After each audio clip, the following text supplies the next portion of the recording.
أهلا بيكم. اللي انتوا شايفينه ده مشهد غريب جدا.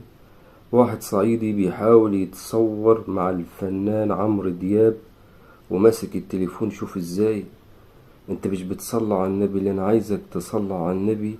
يعني شايف المطرب بيضربه بالقلم على وشه بطريقة خطافية لولبية بكل جبروت وجنون العظمة. طب ازاي؟ وده صعيدي، شي غريب. يعني شايف القوة الجبارة المهينة للصعيد، مهزلة رجت العالم في الآهات. بحبك يا حسن الزمالك هيك انا بس يا خير الحيوان بتاعنا فين السواق الزمالك هيك انا بس يا خير الحيوان بتاعنا فين السواق. وبيقول على السواق بتاعه فين الحيوان بتاعنا. طب ازاي؟ يعني قمة يعني